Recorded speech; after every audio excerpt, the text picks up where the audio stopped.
आज हम लोग पढ़ेंगे दिल्ली पब्लिक स्कूल इंटरनेशनल। हम लोग ईवीएस का चैप्टर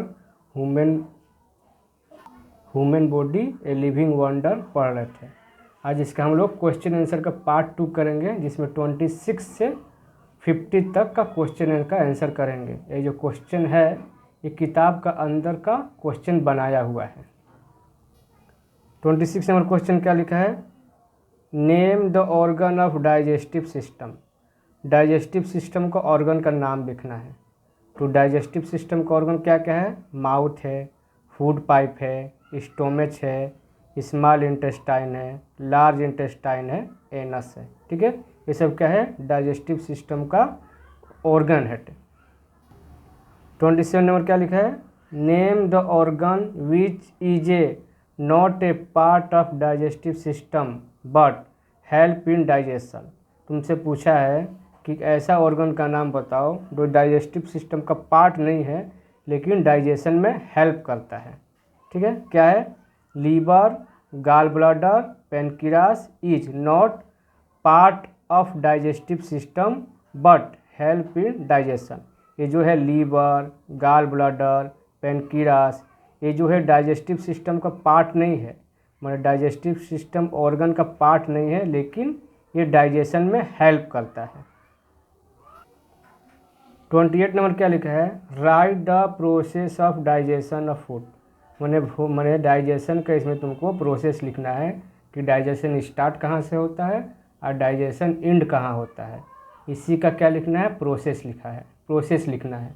तो कैसे लिखेंगे? 1 नंबर देकर करेंगे, 1 2 3 4 5, ये नंबर वाइज लिखेंगे डाइजेशन का प्रोसेस। फर्स्ट में क्या है? When we eat food teeth crush the food and mix with saliva. सबसे पहले क्या होता है? जैसे हम लोग भोजन खाते हैं, दांत क्या करते हैं? भोजन को चिबा चिबा कर छोटा कर देता है और सलाइवा से मिल जाता है। सेकंड में क्या होता है? Food go to the stomach through wine pipe और food pipe. Food go to the stomach through food pipe. अब फूड पाइप से होते हुए जो पतला नली गर्दन के पास होते हुए, गर्दन से होते हुए कहाँ चला जाता है? स्टोमेच में चला जाता है। थर्ड प्रोसेस क्या है? Stomach crush the food into very small pieces and mix with saliva. इसके बाद पेट में जैसे ही जाता है, तुम्हारा जो स्टोमेच है भोजन को और छोटा छोटा टुकड़ा कर देता है और पेट में ही भोजन के साथ एक एसिड मिल जाता है। इसके बाद क्या होता है? फोर्थ नंबर में small intestine absorb the nutrient. और स्मॉल इंटेस्टाइन क्या करता है? जो बॉडी के लिए चाहिए न्यूट्रिएंट्स, मिनरल्स, वो क्या करता है? एब्जॉर्ब कर लेता है। और सबसे एंड में क्या होता है? Fifth number undigested food go to large intestine and remove from anus.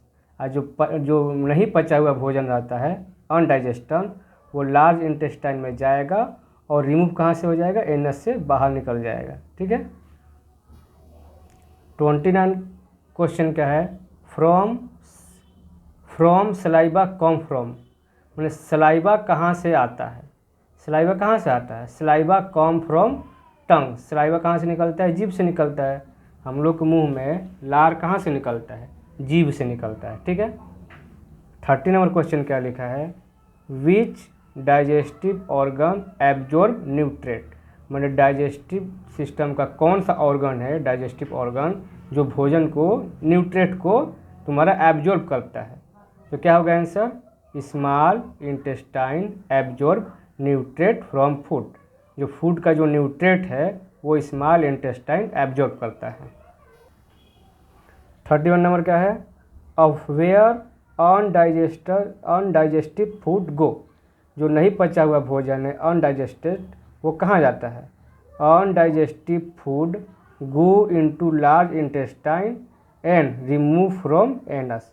जो अनडाइजेस्टिव जो फूड है वो लार्ज इंटेस्टाइन में जाता है और एनस से बाहर निकलता है, जिसको हम लोग लैट्रिन बोलते हैं। ठीक है। 32 नंबर क्या है? What is circulatory system. Circulatory system क्या है? Circulatory system carry blood to different part of our body. Circulatory system में क्या हम लोग पढ़ते हैं कि जो शरीर के अंदर जो ब्लड है एक पार्ट से दूसरे पार्ट तक कैसे जाएगा। ये लिखा है circulatory system carry blood to different part of our body. 33 number क्या है, name the circulatory system organ. Circulatory system का ऑर्गन का नाम लिखना है। तो सर्कुलेटरी सिस्टम में क्या क्या ऑर्गन होता है, the heart, blood and blood vessel form the circulatory system. Circulatory system का ऑर्गन कौन कौन सा है, हार्ट है, ब्लड है एंड ब्लड वेसल है। अब 34 में क्या लिखा है, which is the main organ of circulatory system. Circulatory system का मेन ऑर्गन कौन सा है, तो क्या होगा, heart is the main organ of circulatory system. हम लोग का हार्ट है वही सर्कुलेटरी सिस्टम का मेन ऑर्गन है। 35 नंबर क्वेश्चन क्या है, what pumps the blood in circulatory system. Circulatory system में कौन सा ऑर्गन हम लोग को ब्लड को पंप करता है, तो क्या होगा answer, heart pump the blood in circulatory system. Circulatory system में ब्लड पंपिंग का काम करता है हार्ट करता है, क्या करता है, हार्ट। 36 नंबर क्या लिखा है, how blood move into our body from one place to another place. हम लोग को बॉडी के अंदर का जो ब्लड है वो एक वन प्लेस से अनदर प्लेस तक कैसे जाता है, कैसे मूव होता है। तो आंसर क्या होगा, blood move into our body from one part to another part of our body through blood vessel. हम लोग का अंदर जो शरीर के अंदर जो ब्लड है एक पार्ट से दूसरे पार्ट तक कैसे होता है, जाता है, कैसे मूव होता है, ब्लड वेसल से। कैसे होता है, ब्लड वेसल से। अब देखो 37 number, when heart make a sound. हम लोग का जो हार्ट है कब बजता है, ठीक है, साउंड कब करता है, when the heart pump the blood it make a sound called heart beat. जब हम लोग का हार्ट बॉडी के अंदर ब्लड को पंप करता है उसी समय क्या होता है, हार्ट साउंड देता है, उसी को क्या बोलते हैं, हार्ट बीट। तुम लोग अपने चेस्ट पर हाथ रखोगे तो हल्का हल्का धीरे धीरे हार्ट बीट सुनने को मिलेगा। जब भी जो हार्ट है ब्लड को पंप करेगा तो साउंड करेगा, ठीक है। 38 नंबर क्वेश्चन क्या है, how doctor hear our heart beat. जो डॉक्टर है हम लोग का हार्ट बीट को कैसे सुनता है, our doctor hear our heart beat through stereoscope. हम लोग का जो डॉक्टर है हार्ट बीट को कैसे सुनता है, जो ऐसे होता है ना, ऐसे ऐसे कान में लगा कर डॉक्टर इसे चेक करता है, वही है क्या है, स्टीरियोस्कोप है, उसी से हार्ट बीट को चेक करता है डॉक्टर। उसका नाम क्या है, स्टीरियोस्कोप, हिंदी में आला बोलते हैं। 39 नंबर क्वेश्चन क्या है, when our heart beat get faster. हम लोग का हार्ट बीट कब फास्ट हो रहा है, देखेगा कभी कभी हम लोग दौड़ेंगे तो हार्ट बीट बहुत तेज़ी से धड़कने लगेगा, ठीक है। तो इसका क्या कारण है, कारण ये है कि जब हम लोग दौड़ते हैं तो हम लोग के शरीर में ऑक्सीजन तेज़ी से जाने लगता है। हवा क्या होता है, तेज़ी से हम लोग सांस लेते हैं। जब भी हम लोग तेज़ सांस लेंगे तो शरीर के अंदर ज़्यादा ऑक्सीजन जाएगा, तो उसको कंट्रोल करने के लिए हार्ट अपना काम और तेज़ कर देता है, इसीलिए जल्दी जल्दी ब्लड को पंप करता है। इसीलिए क्या होता है, दौड़ने के बाद हम लोग का हार्ट तेज़ चलता है। आंसर क्या लिखा है, during exercise our heart beat faster and we get more oxygen. जब भी हम लोग दौड़ते हैं, एक्सरसाइज करते हैं, तो हम लोग को शरीर में ज़्यादा ऑक्सीजन आने लगता है, इसीलिए हार्ट बीट तेज़ हो जाता है। 14 नंबर क्वेश्चन क्या है, name the two type of blood which carry blood vessel. कौन सा दो टाइप का ब्लड है जो ब्लड वेसल हम लोग को बॉडी में कैरी करता है, मतलब वन पार्ट से दूसरे पार्ट तक ले जाता है। तो वो दो टाइप का ब्लड होता है। कौन कौन सा ब्लड होता है, फर्स्ट नंबर में होगा तुम्हारा oxygen rich blood, oxygen deficient blood, माने एक ऑक्सीजन से भरा ब्लड, एक ऑक्सीजन से खाली ब्लड, माने कमी ब्लड। इतने याद रखोगे। हम लोग को जो बॉडी में है दो टाइप का ब्लड मूव होता है, पहला है ऑक्सीजन रिच ब्लड, दूसरा है oxygen deficient blood. 41 number question क्या है, name the blood vessel which carry oxygen rich blood. मतलब ब्लड उस ब्लड वेसल का क्या नाम है जो ऑक्सीजन से भरा ब्लड को कैरी करता है। ठीक है, तो artery carried oxygen rich blood. हम लोग के शरीर में दो होता है, दो ब्लड वेसल होता है, एक आर्टरी और दूसरा वेन्स। हम लोग के शरीर में क्या होता है, बॉडी के अंदर दो ब्लड वेसल होता है। ठीक है, क्या क्या होता है, आर्टरी या वेन्स। आर्टरी क्या करता है, ऑक्सीजन, आर्टरी क्या करेगा, ऑक्सीजन रिच ब्लड को कैरी करेगा, और वेन्स क्या करेगा, ऑक्सीजन डिफिशिएंट ब्लड को कैरी करेगा। तो इसीलिए क्वेश्चन लिखा है name the blood vessel which carry oxygen rich blood. तो आंसर होगा artery carry oxygen rich blood. अब आ जाए 42 क्वेश्चन पर। 42 number, name the blood vessel which carry oxygen deficient blood.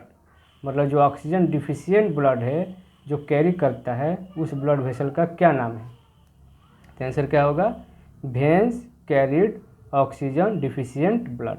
ठीक है, इतना याद रखोगे, जो ऑक्सीजन रिच होगा उसको कैरी करेगा आर्टरी, और जो ऑक्सीजन डिफिशिएंट होगा उसको कैरी करेगा वेन्स। ठीक है।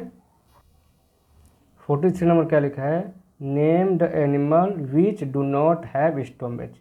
ऐसा एनिमल्स का नाम बोलो जिसका स्टोमेच नहीं होता है, पेट नहीं होता है। तो क्या होगा, animal such as horse, platypus, lung fishes do not have stomach. ये जो एनिमल्स है, sea horse, platypuses, lung fish, इन लोग का पेट नहीं होता है। ठीक है, स्टोमेच नहीं होता है। 44 नंबर क्वेश्चन क्या है, how food digest to sea horse and lung fish. कहने का मतलब है जिस एनिमल्स में पेट होता ही नहीं है, स्टोमेच होता ही नहीं है, तो उसका जो फूड है वो कैसे डाइजेस्ट होगा। तो देखो आंसर क्या होगा, इन सी हॉर्स एंड लंग फिश। मतलब जिसमें पेट नहीं होता है, स्टोमेच नहीं होता है। Food directly goes from oesophagus to intestine. इन लोग का फूड डायरेक्ट ओसेफेगस जो गर्दन के आसपास होता है वहाँ से डायरेक्ट कहाँ चल जाता है, इंटेस्टाइन में चल जाता है। ठीक है, जो सी हॉर्स है या लंग फिश है, इन लोगों का पेट होता नहीं है, तो इन लोग का फूड कैसे डाइजेस्ट होगा। तो डायरेक्ट क्या होगा, ओसेफेगस से डायरेक्ट इंटेस्टाइन में चल जाएगा। अपना इंटेस्टाइन क्या करेगा, न्यूट्रिएंट्स को एब्जॉर्ब कर लेगा। अब आ जाओ 45, what is respiratory system. Respiratory system क्या है, हम लोग जो सांस लेते हैं। Respiratory system help in breathing. Respiratory system क्या करता है, ब्रीदिंग में हेल्प करता है। ठीक है। 46 नंबर क्या है, what help the breathing. Breathing में क्या हेल्प करता है या ब्रीदिंग करने से क्या बेनिफिट होता है। तो breathing help in purify our blood. हम लोग अगर ब्रीदिंग करेंगे, सांस लेंगे अच्छा से, ऑक्सीजन अच्छा लेंगे, तो हम लोग को ब्लड को क्या होगा, ब्लड प्यूरिफाई होगा। तो ब्रीदिंग से क्या फ़ायदा है, ब्लड को प्यूरिफाई करता है। ठीक है। 47 नंबर क्या है, name the organ of respiratory system. Respiratory system का ऑर्गन का क्या क्या नाम है। The nose, the larynx, the wind pipe and the lungs are part of respiratory system. Respiratory system यही ना ऑर्गन है, नोज है, लैरिंक्स है, वाइंड पाइप है एंड लंग्स है। ठीक है। 48 में क्या लिखा है, what is the main organ of respiratory system. Respiratory system का मेन ऑर्गन क्या है। The lungs are the main part of respiratory system. जो रेस्पिरेटरी सिस्टम का मेन ऑर्गन क्या है, वो लंग्स है। 49 नंबर क्या है, we which air inhale and outhale. मतलब क्या हुआ, we which air inhale and which air outhale. ठीक है, मतलब हम कौन सा सांस लेते हैं और कौन सा सांस छोड़ते हैं। इनहेल मतलब हम लोग सांस लेते हैं, आउटहेल मतलब सांस छोड़ते हैं। मतलब सांस लेते समय, ब्रीदिंग करते समय कौन सा एयर जो है लेते हैं और कौन सा एयर छोड़ते हैं। तो we inhale oxygen rich air, जब हम लोग सांस लेते हैं तो ऑक्सीजन रिच एयर को लेते हैं, and exhale carbon dioxide rich air, और जब छोड़ते हैं तो कार्बन डाइऑक्साइड को छोड़ते हैं। ये सभी को पता है, बच्चों को भी पता होगा। 48 नंबर क्या है, right the process of respiratory system. Respiratory system का प्रोसेस क्या है, मतलब रेस्पिरेटरी सिस्टम स्टार्ट कहाँ से होता है, एंड कहाँ तक होता है। सबसे पहले क्या होता है, air inter body through nose, हवा जो है हम लोग को नाक से बॉडी के अंदर जाता है। इसके बाद क्या होता है, through wind pipe air goes into lungs, इसके बाद वाइंड पाइप से होते हुए जो एयर है वो लंग्स तक चला जाएगा। और लंग्स क्या करेगा, lungs take in oxygen and give out CO2, और लंग्स ऑक्सीजन को ले लेगा और CO2 को छोड़ेगा, वापस वाइंड पाइप से होते हुए नाक से बाहर निकल जाएगा। तो प्रोसेस क्या है, नाक से सांस लिए, वाइंड पाइप से होते हुए हवा लंग्स में गया, लंग्स ऑक्सीजन को लेगा और कार्बन डाइऑक्साइड को छोड़ देगा। 49 नंबर क्वेश्चन क्या है, which organ purify air in breathing. हम लोग जब हवा को ब्रीदिंग में सांस लेते हैं तो कौन सा ऑर्गन एयर को प्यूरिफाई करता है, तो the lungs purify air in breathing. जब हम लोग ब्रीदिंग करते हैं तो लंग्स एयर को क्या करता है, प्यूरिफाई कर देता है। ये लास्ट क्वेश्चन है 50, why we not breath with mouth. हम लोग को मुंह से क्यों सांस नहीं लेना चाहिए, ठीक है, क्यों नहीं लेना चाहिए। The air goes through nose filter but air goes through mouth not filter. जब हम लोग नाक से सांस लेंगे तो नाक के अंदर मशीन रहता है जो एयर को फिल्टर कर देगा। तो क्या होगा, जो डर्टी एयर है वो लंग्स में नहीं जाएगा। और जैसे हम लोग माउथ से लेंगे सांस तो माउथ में ऐसा कोई फिल्टरिंग मशीन नहीं होता, डर्टी हवा हम लोग के लंग्स में चला जाएगा। Dirty air goes into lung, so we not breathe with mouth, इसीलिए हम लोग को मुंह से सांस नहीं लेना चाहिए, ठीक है। ये तुम्हारा 26 तक 50 तक था। नेक्स्ट वीडियो में 51 से 75 तक कराएंगे, ठीक है।